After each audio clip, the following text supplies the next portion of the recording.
नमस्कार दोस्तों, मैं सत्य प्रकाश आप सभी के अपने YouTube चैनल स्टूडेंट इलाइट में स्वागत करता हूं। आप जैसा कि आप सभी को पता होगा कि हम लगातार 20 प्रश्नों का मॉक टेस्ट लेके आ रहे हैं जो कंप्यूटर के प्रश्न के होते हैं। तो आज देखेंगे मॉक टेस्ट 8। ठीक है, आप लोग सभी लोग इस चैनल को जितना ज्यादा से ज्यादा सब्सक्राइब कीजिए, लाइक कीजिए। तो देखिए मॉक टेस्ट 8 का पहला प्रश्न हम लोग देखते हैं। मॉक टेस्ट 8 में पहला प्रश्न करा आंकड़ा डाटा का एक स्थान से दूसरे स्थान तक पहुंचाने का रूप ही कहलाता है। देखिए मतलब कोई भी डाटा है उसको एक स्थान से दूसरे स्थान तक हम लोग पहुंचा तो उसे क्या कहते हैं? उसे हम लोग सूचना कहते हैं। सूचना का अर्थ ही होता है, सूचना का मीनिंग ही क्या होता है? देखिए जो मीनिंगफुल इंफॉर्मेशन होता है ना उसी को हम लोग सूचना बोलते हैं। मीनिंगफुल इंफॉर्मेशन को हम लोग सूचना कहते हैं। तो यानी क्वेश्चन नंबर 1 का ऑप्शन नंबर बी सही है। क्वेश्चन नंबर 2 आइए, निम्नलिखित में से कौन सा कथन गलत है? कह रहा निम्नलिखित में से कौन सा कथन गलत है? अब देखिए कह रहा ऑप्शन ए कह रहा आप एक ही पर्सनल कंप्यूटर का उपयोग करके 3 से अधिक ईमेल आईडी बना सकते हैं। दूसरा कह रहा ईमेल आईडी में रिक्त स्थान नहीं हो सकते, ये सही है। ईमेल आईडी में केवल एक @ होना चाहिए, ये भी सही है। ईमेल आईडी केस संवेदी सेंसिटिव होता है, ये भी सही है। यानी पूछ रहा है कौन सा कि निम्नलिखित में से कौन सा कथन गलत है? तो ऑप्शन नंबर ए गलत है। कह रहा है कि आप 3 से अधिक ईमेल आईडी नहीं बना सकते, गलत बात है। आप 3 से जितना ज्यादा है ईमेल आईडी बना सकते हो, कोई दिक्कत की बात नहीं है। यानी क्वेश्चन नंबर 2 का ऑप्शन नंबर ए सही है। क्वेश्चन नंबर 3 पे आइए, सेलेरोन, पेंटियम और कोड क्रम का प्रारूप है। कह रहा है सेलेरोन, पेंटियम और कोड क्रम का प्रारूप है। देखिए सेलेरोन, पेंटियम तो सबको पता होगा, बहुत नाम सुने होंगे। ये कंप्यूटर माइक्रो प्रोसेसर का एक प्रारूप है। यानी क्वेश्चन नंबर 3 का ऑप्शन नंबर सी सही है। क्वेश्चन नंबर 4, प्रोसेसर के 3 मुख्य भाग है। पूछ रहा है कि प्रोसेसर के 3 मुख्य भाग है। तो आप सभी को ये क्वेश्चन पहले भी करा चुके हैं कि प्रोसेसर के 3 मुख्य भाग कौन से होते हैं। तो 3 मुख्य भाग होते हैं एएलयू, कंट्रोल यूनिट और RAM. ALU arithmetic logic unit, control unit और रैम। ठीक है, यानी क्वेश्चन नंबर 4 का ऑप्शन नंबर बी सही है। क्वेश्चन नंबर 5 पे आइए। क्वेश्चन नंबर 5 कहता है माउस, ट्रैक बॉल और जॉयस्टिक। माउस, ट्रैक बॉल और जॉयस्टिक आप सभी को पता है ये इनपुट डिवाइस है, लेकिन इसको हम लोग पेन इनपुट डिवाइस भी बोलते हैं। यानी क्वेश्चन नंबर 5 का ऑप्शन नंबर बी सही है। क्वेश्चन नंबर 6 पे आइए। क्वेश्चन नंबर 6 कहता है कंप्यूटर शब्दावली में MIPS, ठीक है ना, क्या बोल रहा है? MIPS। तो MIPS का फुल फॉर्म होता है मिलियन इंस्ट्रक्शन पर सेकेंड। क्या होता है? इंस्ट्रक्शन पर सेकेंड।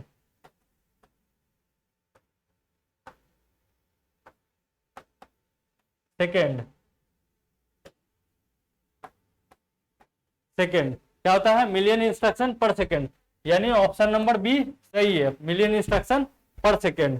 क्वेश्चन नंबर 7 पे आइए, NEFT और RTGS। देखिए NEFT और RTGS हो सकता है आप लोग पहली बार सुन रहे हैं। ये बैंकिंग प्रणाली में यूज होने वाले 2 टर्म्स हैं। इसका मतलब होता है नेशनल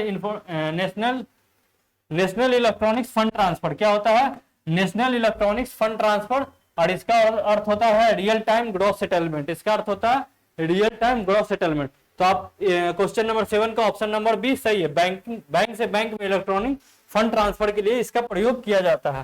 क्वेश्चन नंबर 8 में आइए, निम्नलिखित में से कौन सा GUI, क्या बोल रहा है? GUI घटक उपयोगकर्ताओं के एक सेट से एक या अधिक विकल्प चुनने की अनुमति देता है। तो इसका GUI के सेट में चेकबॉक्स जो है एक से अधिक घटक को चुनने का आजादी देता है। क्वेश्चन नंबर 8 का option number C. Question number 9, रेडू के लिए मानक विंडो कीबोर्ड का शॉर्टकट कुंजी है।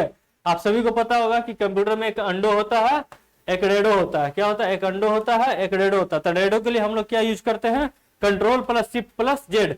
और अंडो के लिए हम लोग क्या यूज करते हैं? Control plus Z. क्या यूज करते हैं? Control plus Z. यानी क्वेश्चन नंबर 9 का ऑप्शन नंबर सी सही है। क्वेश्चन नंबर 10, ERP का संक्षेपण या एक्रोनियम है। ERP का संक्षेपण या एक्रोनियम है। तो ERP का संक्षेपण मतलब इसका पूर्ण रूपेण क्या है? तो एंटरप्राइजेज रिसोर्स प्लानिंग। क्या है? Enterprises resource planning. Question number 10। Question number 11 पे आइए। क्वेश्चन नंबर 11 कर रहा है जावा का उदाहरण है। आप सभी को पता होगा जावा हो गया, पाइथन हो गया, C++ हो गया, ये सब हाई लेवल लैंग्वेज है। ये सब क्या है? High level language. Analog signal को डिजिटल सिग्नल में ट्रांसफर करने के लिए ये सब हाई लेवल लैंग्वेज है। तो क्वेश्चन नंबर 11 का ऑप्शन नंबर सी सही है। क्वेश्चन नंबर 12 आइए। क्वेश्चन नंबर 12, कोई कंप्यूटर एनालॉग डेटा को पहचानने और समझने के लिए, ये इसके लिए नहीं हुआ, पहचानने और समझने के लिए क्या यूज करता है? पहचानने और समझने के लिए पहले इसे डिजिटलाइज किया जाना होगा। क्या किया जाना होगा? डिजिटलाइज किया जाना होगा। ऑप्शन नंबर 12 का डी, क्वेश्चन नंबर 12 का ऑप्शन डी।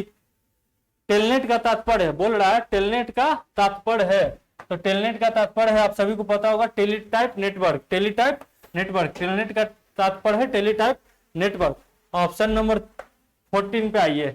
ईमेल के संबंध में IMAP क्या बोल रहा है? IMAP का अर्थ है, तो ये IMAP का अर्थ है internet messaging access protocol. Internet messaging access protocol, यानी उसको अगर हिंदी में देखा जाए तो इंटरनेट संदेश एक्सेस प्रोटोकॉल, यानी क्वेश्चन नंबर 14 का ऑप्शन नंबर सी सही है। क्वेश्चन नंबर 15 ये कह रहा है, भारत में साइबर सुरक्षा घटनाओं पर रिपोर्ट करना निम्नलिखित में से किसके लिए विधिता अधिदेशात्मक है? क्या है? अधिदेशात्मक है। मतलब ये पूछ रहा है कि अगर साइबर सुरक्षा से संबंधित कोई घटना होती है तो वह किसके लिए किस से संबंधित है, और अगर किसी को रिपोर्ट करना होगा तो किसके खिलाफ कर सकता है? तो वो देखिए, सेवा प्रदाता सर्विस प्रोवाइडर के खिलाफ कर सकता है, सही बात है। डेटा सेंटर के खिलाफ कर सकता है, ये भी कर सकता है। कॉर्पोरेट निकाय बॉडी कॉर्पोरेटर के खिलाफ कर सकता है, यस ये भी है। यानी ये क्वेश्चन नंबर 15 का ऑप्शन 1 2 3 तीनों सही है। तो देखिए इसमें ABC यानी ऑप्शन नंबर डी आपका सही है, 1 2 3 तीनों सही है।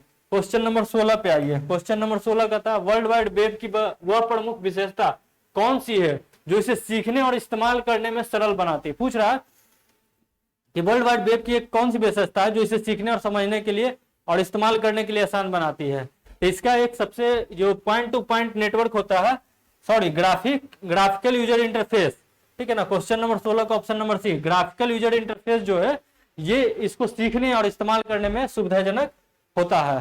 क्वेश्चन नंबर 17, ईमेल खाते के स्टोरेज एरिया को सामान्यतः, ये क्वेश्चन थोड़ा कटा, सामान्यतः स्टोरेज एरिया को सामान्यतः क्या कहते हैं, ठीक है ना। तो देखिए जो ईमेल एड्रेस में हम लोग का एक मेल बॉक्स होता है, वहां पे ही सारे मेल आते हैं और स्टोरेज होते हैं, तो वो क्या होता है? मेल बॉक्स, ठीक है। यानी क्वेश्चन नंबर 17 का ऑप्शन नंबर सी सही है। क्वेश्चन नंबर 18 आइए। माइक्रोसॉफ्ट वर्ड के नए संस्करण अर्थात वर्ड 2016 में दस्तावेज डिफॉल्ट के रूप में 111 एक्सटेंशन के साथ सहेजा जाता है। अच्छा, ये पूछ रहा है माइक्रोसॉफ्ट वर्ड को जब हम लोग उसको सेव करते हैं तो कौन से फॉर्मेट में सेव होता है? तो .doc क्या होता है? .doc। Question number 19, question number 19 में माइक्रोसॉफ्ट पावर पॉइंट प्रस्तुतिकरण में स्लाइड का डिफॉल्ट ओरिएंटेशन क्या होता है? तो स्लाइड का जो देखिए माइक्रोसॉफ्ट पावर पॉइंट है, ये हमेशा प्रस्तुतिकरण प्रेजेंटेशन के लिए, इसका नाम ही है पावर पॉइंट प्रेजेंटेशन। क्या नाम है? Power point presentation. ये हमेशा लैंडस्केप में अपने जो मतलब डाटा होते हैं जो आपको दिखते हैं वो लैंडस्केप में दिखते हैं। क्वेश्चन नंबर 19 हो गया। क्वेश्चन नंबर 19 का ऑप्शन नंबर बी सही है। क्वेश्चन नंबर 20 पे आइए। डाटाबेस वास्तविक डाटा कहाँ रहता है? डाटाबेस वास्तविक डाटा कहाँ रहता है? तो डाटाबेस वास्तविक डाटा आपका टेबल में रहता है। कहाँ रहता है? टेबल्स में रहता है। तो इस प्रकार देखिए आपका मॉक टेस्ट 8 भी कंप्लीट हुआ। लगातार 20 प्रश्नों का मॉक टेस्ट लाया जा रहा है।